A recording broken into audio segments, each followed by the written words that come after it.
Magandang umaga mga idol. Magandang umaga po sa atin lahat. Ngayon lang po ako nag-vlog at kasi po ay ako po ay yung kapatid ko po ay namatay na yun po mga idol. Kaya ngayon lang po ako nag-video. Patay po yung aking kapatid. Yan o. Ay umaga po ngayon, wala nang mga tao. Umuwi na mga idol. Umuwi na. Ito po yung kapatid ko na may catheter na pinapagamot ko. Ay ngayon po ay hindi na po gumaling. Kaya po yan po ang nangyari. Kumbaga man ay kinuha na siya ng Panginoon mga idol.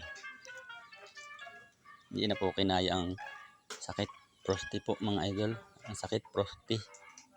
Ay hindi na po kinaya ang ang sakit ng pananakit ng sikmura niya ba. Nanakit ng sikmura. Tapos ngayon po mga idol ay ang nangyari po siya ay dinala na namin sa ospital, pabalik-balik na. Ay tumaas pa po ang sugar niya. Tumaas ang sugar ay naging kumatos po siya mga idol. Pagdating ng ospital, kumatos.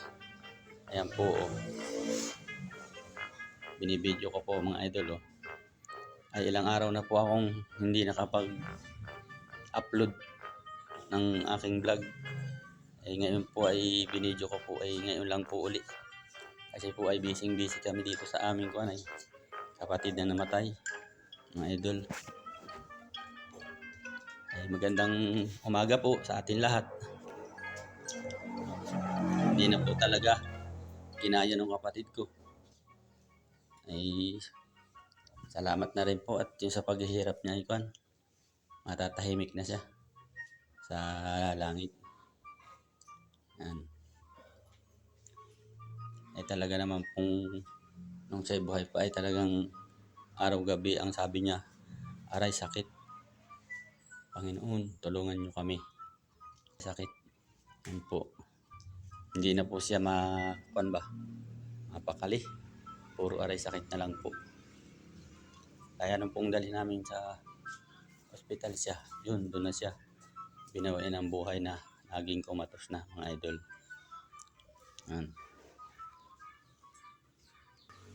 Ngayon lang po uli ako nag-video mga idol ay busy po kami dito sa aking kapatid na namatay. Maraming salamat po mga idol at magandang umaga po sa ating lahat. Ingat-ingat po tayo kung saan man po tayo na andun. Ingat-ingat po tayo kasi po ay parating na bagyo ay. Salamat po mga idol. God bless po.